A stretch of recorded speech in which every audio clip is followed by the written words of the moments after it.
ଦେଖନ୍ତୁ କୌଣସି ସମୟରେ ଯଦି ଓଡ଼ିଆ ଭାଷା ସବୁଠାରୁ ବେଶୀ ଅବହେଳିତ ହୋଇଛି ବର୍ତ୍ତମାନ ଏ ସରକାର ସମୟରେ ଓଡ଼ିଆ ବିଦ୍ୟାଳୟମାନ ବନ୍ଦ ହେଇ ଚାଲିଛି, ପ୍ରତିଦିନ ବନ୍ଦ ହେଇ ଚାଲିଛି।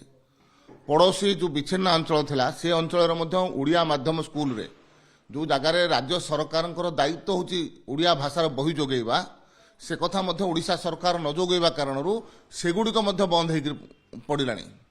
ଏବଂ ସବୁଠାରୁ ବଡ଼ କଥା ହେଉଛି ଯେ ଆଜି ମୁଖ୍ୟମନ୍ତ୍ରୀ ହୁଅନ୍ତୁ ଏବଂ ତାଙ୍କର ଚଳନ୍ତି ପ୍ରତିଭା ଉଭୟ ଓଡ଼ିଆ ଭାଷାକୁ ବିକୃତ କରିସାରିଲେଣି। ନିଜେ ମଧ୍ୟ ଠିକ୍ରେ ଓଡ଼ିଆ କହୁନାହାନ୍ତି ଏବଂ ଯାହା କହୁଛନ୍ତି ତାକୁ ବିକୃତ କରୁଥିବା କାରଣରୁ ଆଜି ଓଡ଼ିଆ ସ୍ୱାଭିମାନ ଉପରେ ମଧ୍ୟ ଆଞ୍ଚ ଆସିଛି। ତ ସେ ଦୃଷ୍ଟିରୁ ଇଏ କେବଳ ନିର୍ବାଚନକୁ ସାମ୍ନାରେ ଦେଖିକରି ଏ ପ୍ରକାର ନାଟକ କରିବା ଆରମ୍ଭ କରିଛନ୍ତି। ଓଡ଼ିଶା ସରକାର କହିଥିଲେ ଓଡ଼ିଆରେ ନାମଫଳକ ଲେଖାଯିବ, କୁଆଡ଼େ ଗଲା? କାହିଁକି ଲେଖା ହେଉନି ନାମଫଳକ?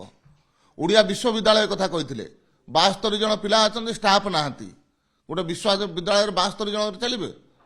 ଅର୍ଥାତ୍ ଆଜି ଦିନରେ ଓଡ଼ିଆ ବିଶ୍ୱବିଦ୍ୟାଳୟ ମଧ୍ୟ ବାସ୍ତବତା ଠାରୁ ବହୁ ଦୂରରେ ଅଛି। ସେ ଦୃଷ୍ଟିରୁ ନିର୍ବାଚନକୁ ସାମ୍ନାରେ ରଖିକରି ଏ ପ୍ରକାର ନାଟକ କରିବା ଓଡ଼ିଶା ସରକାର ଗୋଟେ ପ୍ରକାର ଆରମ୍ଭ କରିଛନ୍ତି।